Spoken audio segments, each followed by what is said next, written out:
श्री गणेशाय नमः। श्रावण मास महत्व में आज तृतीय अध्याय आपको सुनने को मिलेगा। सो आइए श्रद्धा पूर्वक पाठ करते हैं। सनत कुमार बोले, हे भगवान, आपने श्रावण मास के व्रतों का संक्षिप्त वर्णन किया। हे स्वामिन, इससे हमारी तृप्ति नहीं हो रही है, अतः आप कृपा करके विस्तार से वर्णन करें, जिसे सुनकर हे सुरेश्वर मैं कृतकृत्य हो जाऊंगा। ईश्वर बोले, हे योगीश, जो बुद्धिमान नक्त व्रत के द्वारा श्रावण मास को व्यतीत करता है, वह 12 महीने में नक्त व्रत करने के फल का भागी होता है। नक्त व्रत में दिन की समाप्ति के पूर्व सन्यासियों के लिए एवं रात्रि में गृहस्थों के लिए भोजन का विधान है। उसमें सूर्यास्त के बाद की 3 घड़ियों को छोड़कर नक्त भोजन का समय होता है। सूर्य के अस्त होने के पश्चात 3 घड़ी संध्या काल होता है। संध्या वेला में आहार, मैथुन, निद्रा और चौथा स्वाध्याय, इन 4 कर्मों का त्याग कर देना चाहिए। गृहस्थ और यति के भेद से उनकी व्यवस्था के विषय में मुझसे सुनिए।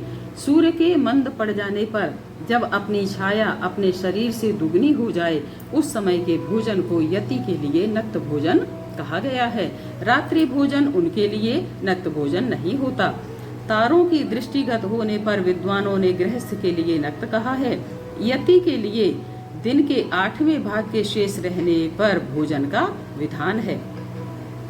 उसके लिए रात्रि में भोजन का निषेध किया गया है। गृहस्थ को चाहिए कि वह विधि पूर्वक रात्रि में नक्त भोजन करे, और यदि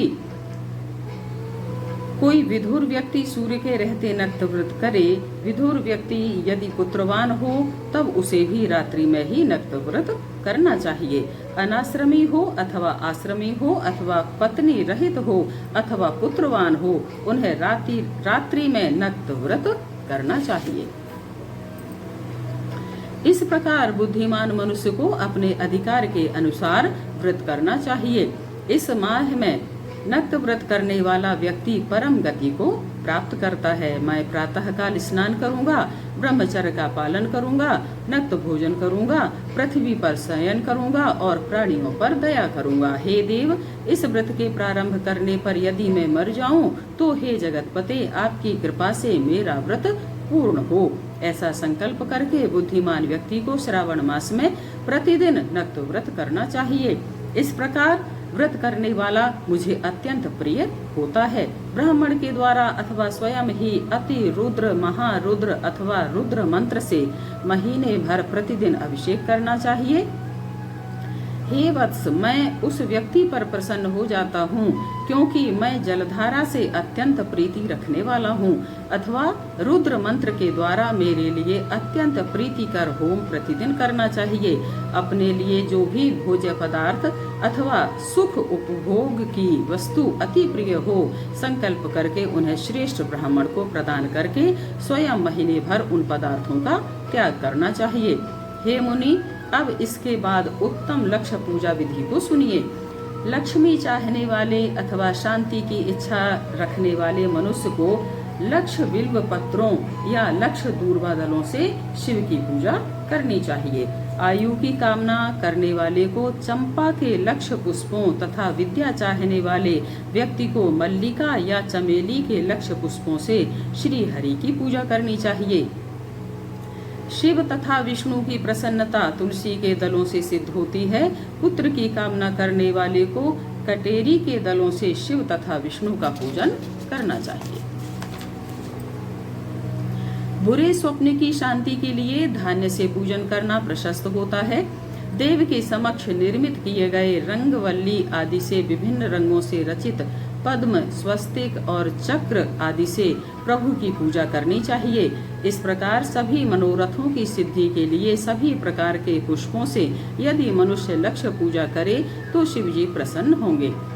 तत्पश्चात उद्यापन करना चाहिए, मंडप निर्माण करना चाहिए और मंडप के त्रिभाग परिमाण में वेदिका बनानी चाहिए।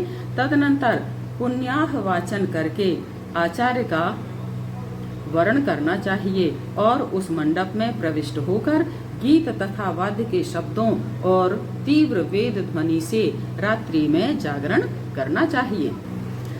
वेदिका के ऊपर उत्तम लिंग तो भद्र बनाना चाहिए और उसके बीच में चावलों से सुंदर कैलाश का निर्माण करना चाहिए।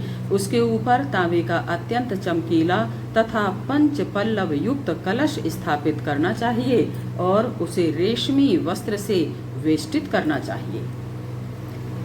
उसके ऊपर पार्वती पति शिव की सुवर्णमय प्रतिमा स्थापित करनी चाहिए। तत्पश्चात पंचामृत पूर्वक धूप दीप तथा नैवेद्य से उस प्रतिमा की पूजा करनी चाहिए और गीत वाद्य नृत्य एवं वेद शास्त्र तथा पुराणों के पाठ के द्वारा रात्रि में जागरण करना चाहिए। इसके बाद प्रातःकाल भली भांति स्नान करके पवित्र हो जाना चाहिए और अपनी शाखा में निर्दिष्ट विधान के अनुसार वेदी का निर्माण करना चाहिए। तत्पश्चात मूल मंत्र से या गायत्री मंत्र से या शिव के सहस्त्र नामों के द्वारा तिल तथा घृत मिश्रित खीर से होम करना चाहिए अथवा जिस मंत्रों से पूजा की गई है उसी से होम करना चाहिए। तदनंतर शर्करा और घृत से मिश्रित चरु से आहुति डालनी चाहिए। तदनंतर स्विष्टकृत होम करके पूर्ण आहुति डालनी चाहिए। इसके बाद वस्त्र अलंकार तथा भूषणों से भली भांति आचार्य का पूजन करना चाहिए। तत्पश्चात अन्य ब्राह्मणों का पूजन करना चाहिए और उन्हें दक्षिणा देनी चाहिए। जिस जिस वस्तु से उमापति शिव की लक्ष्य पूजा की हो उसका दान करना चाहिए। स्वर्णमयी मूर्ति बनाकर शिव की पूजा करनी चाहिए। यदि दीप कर्म किया हो तो उस दीपक का दान करना चाहिए। चांदी का दीपक और स्वर्ण की वर्तिका मीस बाती बनाकर उसे गो घृत से भरकर सभी कामनाओं और अर्थ की सिद्धि के लिए उसका दान करना चाहिए। इसके बाद प्रभु से क्षमा प्रार्थना भी करनी चाहिए और अंत में 100 ब्राह्मणों को भोजन कराना चाहिए। हे मुनि, जो व्यक्ति इस प्रकार पूजा करता है मैं उस पर प्रसन्न होता हूँ। उसमें जो भी श्रावण मास में पूजा करता है उसका तो अनंत फल होता है। यदि अपने लिए अत्यंत प्रिय कोई वस्तु मुझे अर्पण करने से के विचार से इस माह में कोई त्यागता है तो अब उसका फल सुनिए। इस लोक में तथा परलोक में उसकी प्राप्ति लाख गुना अधिक होती है। सकाम करने से अभिलषित सिद्धि होती है और निष्काम करने से परम गति मिलती है। इस माह में रुद्राभिषेक करने वाला मनुष्य उसके पाठ की अक्षर संख्या से एक एक अक्षर के लिए करोड़ करोड़ वर्षों तक रुद्र लोक में प्रतिष्ठा प्राप्त करता है। पंचामृत का अभिषेक करने से मनुष्य अमृत प्राप्त करता है। इस माह में जो मनुष्य भूमि पर शयन करता है उसका भी फल सुनिए। हे द्विज श्रेष्ठ, वह मनुष्य 9 प्रकार के रत्नों से जड़ी हुई सुंदर वस्त्र से आच्छादित बिछे हुए कोमल गद्दे से सुशोभित 10 तकियों से युक्त रम्य स्त्रियों से विभूषित रत्न निर्मित दीपों से मंडित तथा अत्यंत मृदु और गरुणाकार प्रवाल मणि निर्मित अथवा हाथी दांत की बनी हुई अथवा चंदन की बनी हुई उत्तम तथा शुभ शैया प्राप्त करता है। इस मास में ब्रह्मचर्य का पालन करने से वीर्य की दृढ़ पुष्टि होती है। ओज बल शरीर की दृढ़ता और जो भी धर्म के विषय में उपकार होते हैं वह सब उसे प्राप्त हो जाता है। निष्काम ब्रह्मचर्य वृत्ति को साक्षात ब्रह्म की प्राप्ति होती है और सकाम को स्वर्ग तथा सुंदर देवांगनाओं की प्राप्ति होती है। इस माह में दिन रात अथवा केवल दिन में अथवा भोजन के समय मौन व्रत धारण करने वाला भी महान वक्ता हो जाता है। व्रत के अंत में घंटा और पुस्तक का दान करना चाहिए। मौन व्रत के महात्म्य से मनुष्य सभी शास्त्रों में कुशल तथा वेद वेदांग में पारंगत हो जाता है और वह बुद्धि में बृहस्पति के समान हो जाता है। मौन धारण करने वाले का किसी से कलह नहीं होता, अतः मौन व्रत अत्यंत उत्कृष्ट है। इस प्रकार श्री स्कंद पुराण के अंतर्गत ईश्वर सनत कुमार संवाद में श्रावण मास महात्म्य में नक्त व्रत लक्ष्य पूजा भूमि शयन मौन व्रत आदि कथन नामक तीसरा अध्याय पूर्ण हुआ। हर हर महादेव, हर हर महादेव, हर हर महादेव। जय शिव शंभु।